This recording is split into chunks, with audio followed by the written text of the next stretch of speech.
Думаю, последнее, что приходит в голову большинству людей при слове «Таджикистан», это образ коллекционного антикварного автомобиля.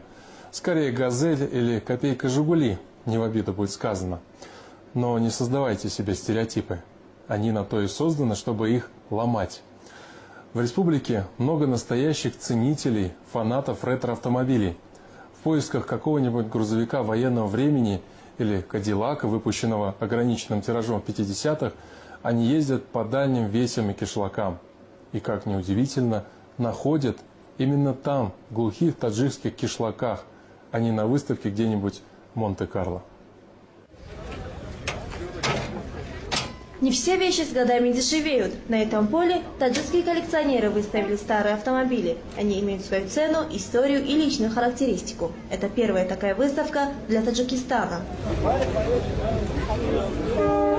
Выставку «Авторетро Душанбе» приурочили ко дню рождения столицы. Местные коллекционеры выставили 80 автомобилей 1931-1970-х годов выпуска. 20 лет тому назад. Самого старого железного коня пригнал Рахимджон Назаров из города Вахдат. Старые коллекционные машины – главная страсть братьев Назаровых. Здесь они представили 10 ретромобилей, а всего их в семье 25. Временно я мотор чемондагимча.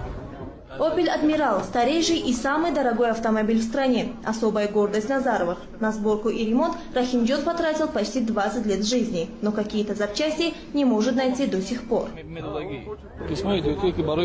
Для «Опель Адмирал» найти запчасти очень сложно. Какие-то мы приобретали за рубежом, некоторые переделывали сами. Сборка таких автомобилей – очень тяжелая работа, требующая терпения. Сейчас осталось немного доделать. Как все закончим, тогда подарим городу. Абдушукур Динаев никому не собирается дарить свой боевой автомобиль, не думает и о продаже, хотя ему постоянно предлагают хорошую цену. Это бронированный автомобиль. На нем в советское время ездили только первые лица республики. Советский лимузин – так называет свой автомобиль Абдушукур. Когда он его покупал, у него не было ни мотора, ни карбюратора, ни кардана. Коллекционер собирал каждую гаечку по всему бывшему Союзу и сделал все собственными руками.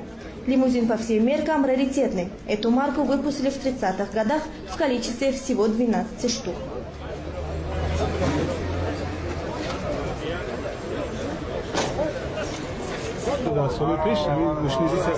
В прежние годы такие марки ЗИЛ-301 изготавливались только для правительственных лиц. Когда они выходили из эксплуатации, то их читировали и сдавали на металлолом. Я не знаю, как эта машина уцелела. К счастью, она попала ко мне. Такие машины выпускались по спецзаказу. Вот этих лимузинов было всего 12.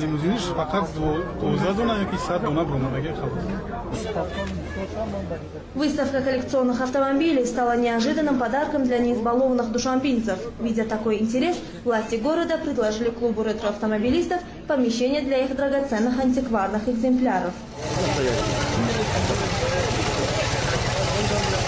Антикварными автомобилями в Таджикистане владеют и министры, и простые смертные. Это особая национальная любовь. Попавшие на выставку, иностранные экспаты не скрывали удивления, что в такой небогатой стране есть такие авто и такое сообщество коллекционеров-фанатиков.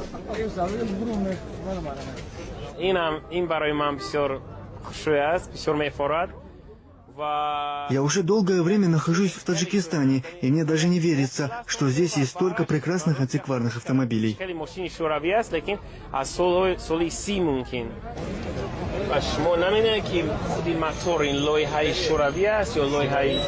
Англичанин Дэвид Харпер в Душанбе впервые увидел модель старой европейской машины. Это знаменитый «Опель», который делали на заказ для первых лиц государств.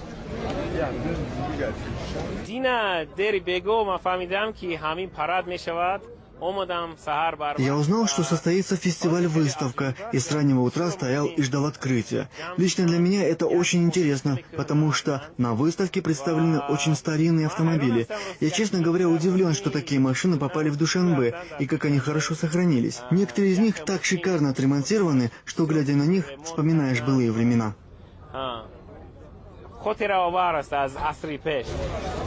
Владельцев коллекционных авто мало интересует их функциональное предназначение.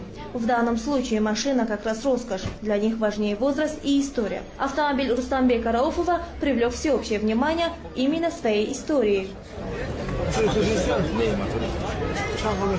Вездеход ГАЗ-67Б – военная машина. В годы Великой Отечественной войны на ней ездили генералы армии и в силу технических характеристик разведчики.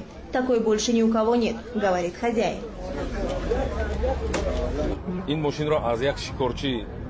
Этот автомобиль 1941 года производства. Я купил его у русского мужчины, дяди Саши из Шахритутского района.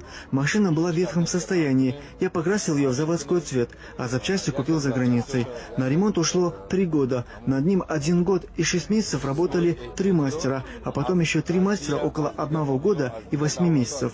Я готов потратить столько средств, сколько потребуется для полного ремонта, потому что на таком ездили только генералы. После войны каждой советской республике раздавали по одной такой машине, и тогда на них разъезжали чиновники.